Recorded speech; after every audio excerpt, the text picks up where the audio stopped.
अस्सलामुअलैकुम नाज़रीन, मैं मोहम्मद असलम हुसैन सियासत की खबरों में आप सबका इस्तकबाल करता हूँ। आज 31 अक्टूबर 2023 है।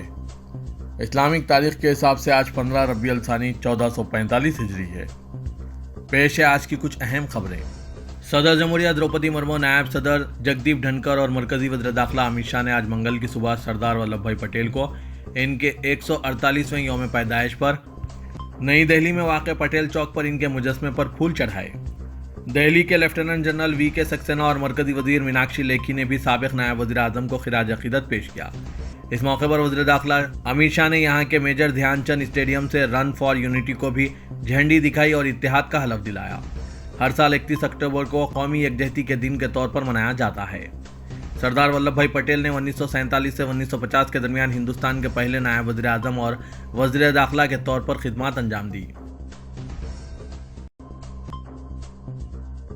वज़ीर आज़म नरेंद्र मोदी ने आज मंगल की सुबह साबिक नायब वज़ीर आज़म सरदार वल्लभ भाई पटेल को इनकी यौम पैदाइश पर खिराज अक़ीदत पेश किया।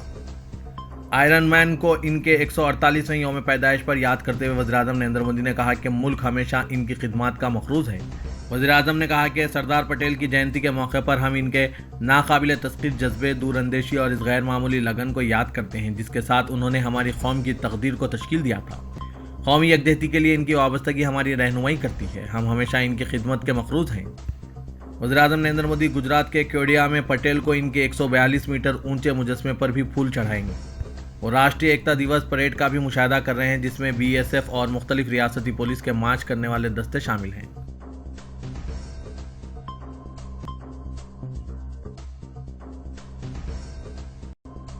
कांग्रेस पार्टी के कौमी सदर मल्लिकार्जुन खड़गे ने आज मंगल को साबिक नायब वज़ीर आज़म सरदार वल्लभ भाई पटेल को इनकी यौम पैदाइश पर खिराज अक़ीदत पेश किया। आयरन मैन को इनकी 148वें यौम पैदाइश पर याद करते हुए कांग्रेस सदर मल्लिकार्जुन खड़गे ने कहा कि सरदार पटेल ने पूरे मुल्क को इत्तेहाद और सालिमियत के धागे में बांधा है और इनके अज़्म को लेकर कांग्रेस पार्टी चल रही है। कांग्रेस कायदीन सोनिया गांधी, मल्लिकार्जुन खड़गे ने आज मंगल की सुबह हिंदुस्तान के साबिक वज़ीर आज़म इंदिरा गांधी को इनकी 39वीं बरसी पर खिराज अक़ीदत पेश किया। कांग्रेस के सदर मल्लिकार्जुन खड़गे, कांग्रेस पार्लिमानी पार्टी के चेयरपर्सन सोनिया गांधी और पार्टी के रुकने पार्लियामेंट हिंदुस्तान के साबिक वज़ीर आज़म को खिराज अक़ीदत पेश करने के लिए आज मंगल की सुबह सवेरे शक्ति स्थल पहुंचे और वहां फूलों की चादर चढ़ाई। इलेक्टोरल बॉन्ड का सुप्रीम कोर्ट में दिफा करते हुए मोदी हुकूमत ने दलील दी है कि मुल्क के अवाम सब कुछ जानने का हक नहीं रखते। सुप्रीम कोर्ट की 5 रुकनी आईनी बेंच आज मंगल से इलेक्टोरल बॉन्ड के खिलाफ दाखिल की गई दरख्वास्तों पर सुनवाई शुरू करेगी। इस सिलसिले में साबिक़ा समात में जारी किए गए नोटिस का जो तहरीरी जवाब हुकूमत की जानिब से दाखिल किया गया है, इसमें इस बात पर जोर दिया गया है कि इलेक्टोरल बॉन्ड से सियासी पार्टियों को साफ सुथरा पैसा बतौर फंड हासिल होता है। Attorney general R Venkataramani ने मरकज की जानिब से सुप्रीम कोर्ट में दाखिल करदा जवाब में कहा कि आर्टिकल 19(1)(a) के तहत मुल्क शहरियों को यह हक हासिल नहीं है कि वो ये जाने कि किसी पार्टी को कितना फंड कहां से मिल रहा है। अटॉर्नी जनरल ने दावा किया कि हक मालूमात उमूमी नहीं है जिसके तहत कोई भी बात और हर बात किसी माकूल पाबंदी के बगैर अवाम को मालूम होनी चाहिए। मराठा रिजर्वेशन की तहरीक ने पुरतशद्दुद रुख इख्तियार कर लिया जिसके बाद महाराष्ट्र में बरसर इख्तिदार तबके के हाथ पैर फूल गए हैं। बीड़ में एनसीपी अजीत पवार खेमे के रुकने असेंबली प्रकाश सोलंके का घर नजरातिश कर दिया गया जबकि बीजेपी लीडर के एमएलए के ऑफिस को आग लगा दी गई। इसके साथ ही बीड़ में ही म्युनिसिपल कॉरपोरेशन के दफ्तर में भी आग लगा दी गई। मुतअद्दिद गाँव में अवाम ने बरसर इख्तिदार तबके के लीडरों के दाखिले पर पाबंदी आयद कर दी। लातूर में मेडिकल के तलबा ने भूख हड़ताल शुरू कर दी और ऐलान किया है कि मराठा रिजर्वेशन मिलने तक ये भूख हड़ताल जारी रहेगी। एक जानिब जहां मनोज पाटिल बेमुद्दत भूख हड़ताल पर बैठे हुए हैं और इनकी सेहत खराब होती जा रही है, वहीं दूसरी जानिब महाराष्ट्र खुसूसन मराठवाड़े के मुतअद्दिद अजला में कोटे के लिए हो रहे मुजाहरों में तशद्दुद होने लगा है। पुरतशद्दुद वाक़यात के बाद मराठा रिजर्वेशन के लिए भूख हड़ताल करने वाले मनोज चिरंगे पाटिल ने मुजाहिदीन से पुरअमन रहने की अपील की है। पुरतशद्दुद मुजाहरों के बाद छगन भैजल और दीगर वजीरों के घरों पर हिफाजती इंतजाम बढ़ा दिए गए हैं। पीर की शाह मराठा रिजर्वेशन के लिए मुजाहरा करने वालों ने शोलापुर में शाहरा पर टायर जलाकर अपनी नाराजगी का इजहार किया जिसकी वजह से ट्रैफिक की आमदोरफ्त घंटों ठप रही। महाराष्ट्र के वज़ीर आला एकनाथ शिंदे ने मुजाहिदीन से रियासत में अमन व अमान कायम रखने की अपील की और मुतनबा भी किया है कि अगर इसी तरह तशद्दुद जारी रहा तो मराठा रिजर्वेशन के लिए किया जाने वाला ये एहतजाज कोई और सिमत इख्तियार कर लेगा। मुजफ्फरनगर के स्कूल में मजहबी बुनियाद पर एक मुस्लिम बच्चे को अपने हमजमात हिंदू बच्चों से पिटवाने के मामले में सुप्रीम कोर्ट की शदीद नाराजगी के बाद उत्तर प्रदेश हुकूमत ने टीचर तृप्ता त्यागी के खिलाफ ताजरात हिंद की दफा 295A के तहत कार्रवाई पर आमदगी का इजहार किया है। Additional solicitor general KM Nataraj ने उत्तर प्रदेश की पुलिस और रियासत के महकमा दाखिले की तरफ से पेश होते हुए कहा कि टीचर के खिलाफ IPC की दफा 295A के तहत दरख्वास्त की जा रही है। वाजरे के 295A के तहत किसी भी तबके के मजहबी अकायद की तौहीन करके इसके मजहबी जज्बात को मुश्तइल करने के इरादे का मामला बनता है और यह काबिल सज़ा जुर्म है। इससे कबल हुकूमत ने तृप्ता त्यागी के खिलाफ 153A के तहत मुकदमा दर्ज किया था, जो मुख्तलिफ गिरोहों के दरमियान दुश्मनी को फ़रोग़ देने से मुतालिक है। सुप्रीम कोर्ट ने इस मामले में हुकूमत को फ़ौरन कार्रवाई का हुक्म दिया है। गुज़िश्ता समाअत में सुप्रीम कोर्ट ने मुस्लिम बच्चे को इसके हिंदू साथियों के साथ पिटाई पर सख्त नाराज़गी का इजहार करते हुए कहा था कि अगर ये इल्ज़ामात दुरुस्त हैं तो इनसे उत्तर प्रदेश की हुकूमत के ज़मीर पर शदीद चोट लगनी चाहिए थी। कांग्रेस की साबिक़ सदर सोनिया गांधी ने इजराइल के जरिए गाजा पर वहशियाना बमबारी के दरमियान इसको इंसानियत के लिए एक इम्तिहान करार देते हुए कहा कि इजराइल एक ऐसी आबादी से इंतकाम ले रहा है जो बड़ी हद तक बेबस और बेगुनाह है। कांग्रेस की साबिक़ सदर ने अंग्रेजी रोजनामा दी हिंदू में अपने मजमून में लिखा कि इंडियन नेशनल कांग्रेस का पुख्ता यकीन है कि महज़िब दुनिया में तशद्दुद की कोई जगह नहीं है और अगले ही दिन हमास के हमलों की वाज़ेह अल्फाज में मजम्मत की। ताहम ये अलमिया गाजा और इसके इर्द गिर्द नवा में इजरायली फ़ौज की अंधाधुंध कार्रवाइयों की वजह से मज़ीद बढ़ गया है, जिसकी वजह से हज़ारों अमवात हो रही है, जिनमें बड़ी तादाद में मासूम बच्चे, ख़वातीन और मर्द शामिल हैं।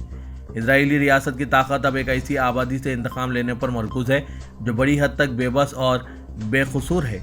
दुनिया के सबसे ताकतवर फौजी हथियारों में से एक की तबाहकुन ताकत का इस्तेमाल इन बच्चों, औरतों और मर्दों पर किया जा रहा है, जिनका हमास के हमले में कोई हिस्सा नहीं है। इन्फोर्समेंट डायरेक्टरेट ने आम आदमी पार्टी के कौमी कन्वेनर और दिल्ली के वज़ीर आला अरविंद केजरीवाल को नोटिस भेजकर 2 नवंबर को पूछगछ के लिए बुलाया है। ईडी दिल्ली की नई शराब पॉलिसी के मामले में अरविंद केजरीवाल से पूछगछ करेगी।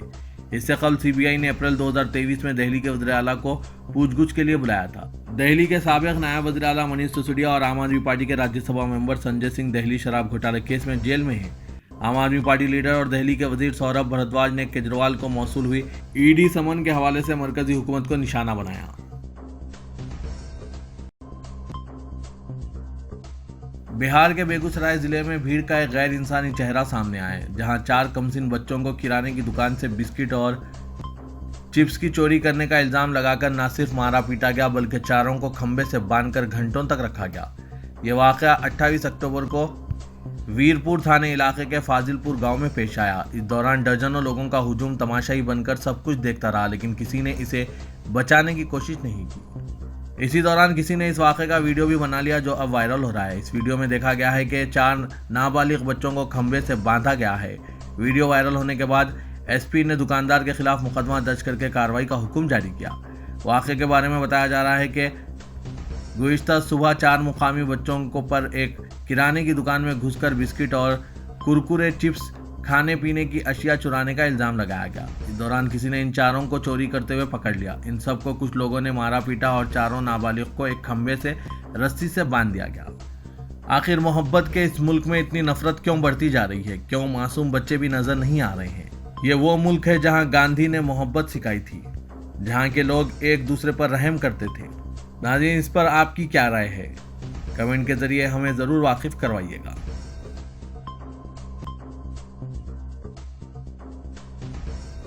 तेलंगाना के वज़ीर आला के चंद्रशेखर राव ने आवाम से अपील की है कि वो कांग्रेस के गुमराहकुन प्रोपेगेंडा का शिकार ना हो और तेलंगाना के में तरक्की और फलाह बहबूद के दौर को जारी रखते हुए BRS को कामयाब करें।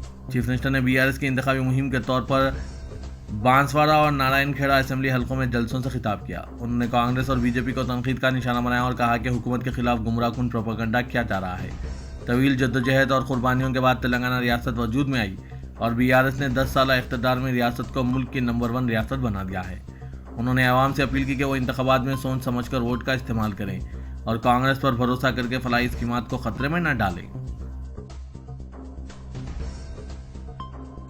तेलंगाना इंतखाबात जैसे जैसे करीब आते जा रहे हैं, रियासत में सियासी सरगर्मियों में इजाफा होता जा रहा है, लेकिन आज इंतखाबी मुहिम के दौरान BRS के रुकन पार्लियामेंट पर एक शख्स ने चाकू से हमला करके जख्मी कर दिया।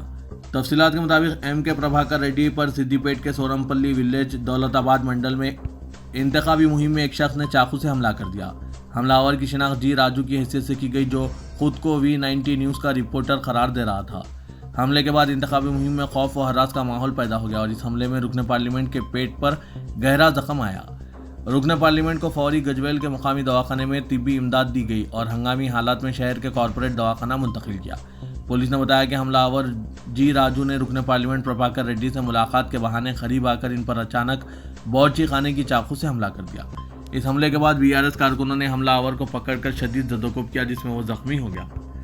सिद्दीपेट पुलिस ने हमलावर राजू के खिलाफ कत्ल और आर्म्स एक्ट के तहत मुकदमा दर्ज कर लिया। इस वाक़े पर चीफ मिनिस्टर तेलंगाना के चंद्रशेखर राव ने कहा कि यह हमला रुकन पार्लियामेंट प्रभाकर रेड्डी पर नहीं, चंद्रशेखर राव पर हुआ है। चीफ मिनिस्टर ने दवाखाने पहुंचकर जख्मी रुकन पार्लियामेंट की इयादत की। तेलंगाना असेंबली इंतखाबात में बीजेपी मौलिक असेंबली के इंतजार में है ताकि तश्कील हुकूमत में बादशाह घर का रोल अदा किया जाए। मौजूदा सूरत हाल में बीजेपी बेहतर मुजाहरे के मौक़िफ़ में नहीं है, लेकिन इसे सेकुलर वोट की तकसीम से फ़ायदे की उम्मीद है। तेलंगाना में चंद माह कबल तक जो सूरत हाल थी, इसी में बीजेपी तश्कील हुकूमत के लिए अपनी दावेदारी पेश कर रही थी, लेकिन कांग्रेस के गिराफ में इजाफे से बीजेपी तीसरे मुकाम पर पहुंच चुकी है। तश्कील हुकूमत तो दूर, बीजेपी के पास 119 हल्क़ात के लिए मौजू उम्मीदवार दस्तियाब नहीं। इन हालात में बीजेपी मौलिक असेंबली की उम्मीद कर रही है ताकि रियासती सियासत में अहम रोल अदा कर सकें। तेलंगाना में तकरीबन 40 असेंबली हल्के ऐसे हैं जहां अक़लियती वोटर्स की काबिल लिहाज तादाद है और इनकी मुत्तहिदा वोटिंग किसी भी उम्मीदवार को कामयाब बना सकती है। अगर इन हल्क़ात में सेकुलर वोट तकसीम हो जाए तो इसका रास फ़ायदा बीजेपी को होगा। बीजेपी अपने तौर पर सेकुलर वोट तकसीम नहीं कर सकती, लिहाजा इसकी नज़रें BRS, कांग्रेस और मजलिस पर टिकी है। ये तीनों पार्टियां अक़लियतों के वोट बैंक पर अपने दावेदारी पेश करती है। अगर 40 असेंबली हल्क़ात में सेकुलर वोट तकसीम होते हैं और वहां बीजेपी का मजबूत उम्मीदवार हो तो यकीनी तौर पर इसे फ़ायदा पहुंचेगा। BRS और बीजेपी की अक़लियतें वोट बैंक पर दावेदारी अपनी जगह, लेकिन BRS की हलीफ मजलिस से 25 असेंबली हल्क़ात पर मुकाबले की क़यास आराइयाँ की जा रही है।